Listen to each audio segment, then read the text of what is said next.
नमस्कार, आप देख रहे हैं न्यूज 24। आपके साथ मैं हूं रवि ठाकुर। यूपी के संभल से इस वक्त की बड़ी खबर। संभल पहुंची है न्यायिक आयोग की टीम। हिंसा की जांच के लिए आयोग की टीम पहुंची हुई है। 3 सदस्यों की टीम संभल पहुंची हुई है। डीएम एसपी के साथ आयोग की टीम वहां पर पहुंची हुई है और समीक्षा की जा रही है। न्यायिक आयोग 2 महीने में अपनी जांच रिपोर्ट सौंपेगा।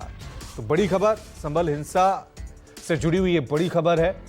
डीएम और एसपी के साथ न्यायिक आयोग की टीम संभल पहुंची हुई है। 3 सदस्यीय लोगों की ये टीम है और क्योंकि 2 महीने का वक्त इस टीम को दिया गया है, 2 महीने में न्यायिक आयोग की टीम अपनी रिपोर्ट सौंपेगी। इन सब के बीच संभल हिंसा को लेकर हर दिन नई सियासत और नए घटनाक्रम देखने को मिल रहे हैं। उम्मीद की जा रही है कि न्यायिक आयोग की टीम जो जांच करेगी उसके बाद यहां पर तस्वीर पूरी तरह से साफ हो पाएगी, क्योंकि आरोप प्रत्यारोप का दौर जो है लगातार सरकार और विपक्ष में संभल हिंसा के मुद्दे पर देखने को मिल रहा है। हालांकि अब संभल में हालात जो हैं वो सामान्य हो रही हैं।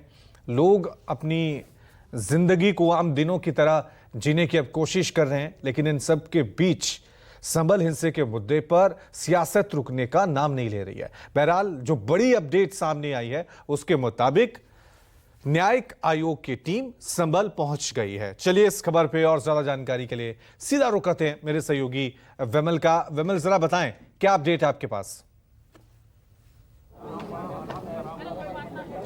जी बिल्कुल, देखिए रवि, मैं आपको पीछे की तस्वीरें दिखाता हूं। जो न्यायिक आयोग की टीम है वो यहां पर पहुंची हुई है। जो रिटायर्ड जस्टिस हैं डीके अरोड़ा, उनके नेतृत्व में ये टीम 3 सदस्यीय टीम अब से कुछ देर पहले यहां पर पहुंची और टीम जो है वो लगातार उन तमाम इलाकों का दौरा कर रही है और करती हुई अब शाही जामा मस्जिद के ठीक सामने ये टीम मौजूद है। उन इलाकों में गए जहाँ पर हिंसा हुई तो एक एक चीज़ का तमाम बारीकी से उन्होंने जानकारी ली और इस दौरान उनके साथ जो मुरादाबाद मंडल के कमिश्नर हैं वो भी मौजूद हैं, डीआईजी हैं वो भी मौजूद हैं।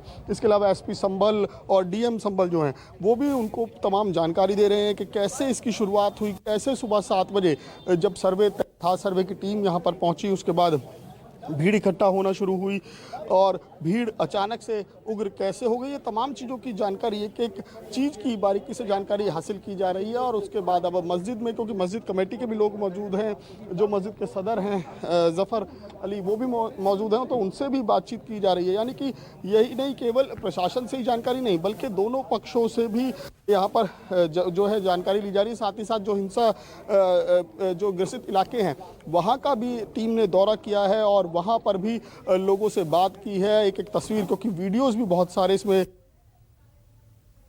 लगातार सामने आ रहे हैं, तो वीडियोस की भी जांच वो न्यायिक आयोग देखेगा कि किस तरीके से भीड़ को इंस्टिगेट किया गया या भीड़ वहाँ पर इकट्ठा हुई और उसके बाद माहौल कैसे खराब हो। क्योंकि कुछ वीडियो लगातार एक एक करके ऐसे सामने आ रहे हैं जिसमें ये नज़र आ रहा है कि कुछ पुलिस अधिकारी पहले भीड़ को समझाते हुए दिख रहे हैं कि और भीड़ को वापस भेज रहे हैं, लेकिन अचानक से कुछ लोग आते हैं जो लोगों को इशारा करते हैं कि मस्जिद की तरफ रुख करो। तो ये तमाम चीज़ें हैं जो अब जो न्यायिक आयोग है वो जो अपनी रिपोर्ट देगा उसमें इन तमाम चीज़ों को शामिल किया जाएगा। और साथ ही साथ यहाँ पर अब मस्जिद के अंदर जाकर जो न्यायिक आयोग है वो जानकारी हासिल कर रहा है कि जब सर्वे चल रहा था, जिस दौरान पूरा सर्वे चल रहा था, तो उस दौरान बाहर कैसा माहौल था। इस बीच ये भी जानकारी मांगी गई कि जो धार्मिक नारों को लेकर बात आ रही है और कुछ ऐसे वीडियोस आए थे कि जब सर्वे की टीम अंदर मौजूद थी तो धार्मिक नारे लग रहे थे, तो उसको लेकर भी प्रशासन से न्यायिक आयोग ने जानकारी मांगी कि वो नारे, धार्मिक नारे कहाँ लग रहे थे, किस तरफ लग रहे थे और ये कितने बजे की बात है। क्योंकि जो जानकारी हमने यहाँ पर जो तस्दीक की बाद में उस वीडियो की,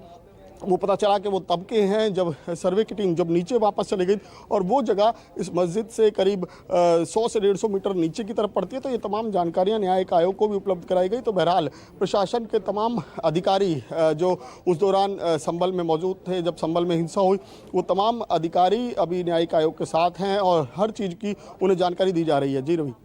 विमल, ये तो हम देख रहे हैं कि जिस दिन हिंसा हुई थी उस दिन के पूरी घटनाक्रम को लेकर ये टीम पहुंची हुई है और तस्वीर तभी साफ हो पाएगी जब इनकी रिपोर्ट सामने आएगी। लेकिन अभी क्या हालात हैं संभल में? अभी चीजें सामान्य हुई हैं?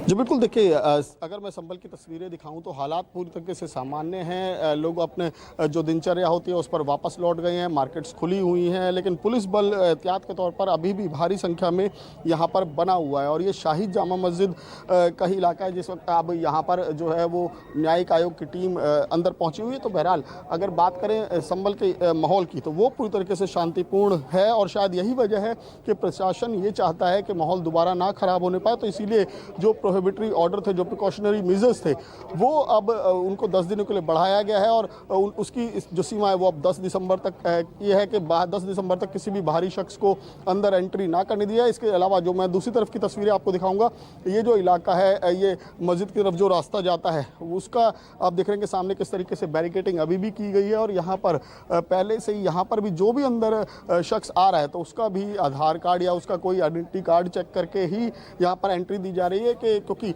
अभी भी प्रशासन फूक फूक कर कदम रख रहा है। क्योंकि प्रशासन सबसे ज़्यादा कटघरे में है कि 19 तारीख को जब भीड़ इकट्ठा हुई उसके बाद 24 तारीख को इतने तादाद में लोग पहुंच गए और हिंसा भी हो गई, आगजनी भी हो गई, और प्रशासन को कानो कान खबर नहीं हुई और कैसे उसकी भनक नहीं लगी। तो ये तमाम चीज़ें को लेकर प्रशासन भी कटघरे में। तो लिहाजा इस बार प्रशासन कोई कोर कसर बाकी नहीं छोड़ना चाहता, और यही वजह है कि अभी तक बेहद कड़े सुरक्षा इंतजाम है। और कल जिस तरीके से समाजवादी पार्टी के डेलीगेशन को रोका गया, और अब कांग्रेस ने ऐलान किया कि कांग्रेस की तरफ से भी डेलीगेशन आएगा 2 तारीख को, तो लेकिन इस बात की भी पूरी संभावना है कि उनको भी संभल में नहीं आने दिया जाएगा। ये प्रशासन ने पहले ही साफ दिया था, और इसी की वजह से जो प्रोहिबिटरी ऑर्डर है और धारा बीएनएस की धारा 163 है उसको अब बढ़ाया गया। और फिलहाल संभल में, लेकिन ये जरूर कहा जाएगा कि संभल के लोगों के लिए जो दिनचर्या है वो पूरी तरीके से सामान्य है, और यहाँ पर माहौल पूरी तरीके से अब सामान्य है। जी ठीक है, तो मेरे सहयोगी विमल कौशिक साफ तौर से हर एक अपडेट और हर एक तस्वीर आप तक पहुंचा रहे हैं संभल से।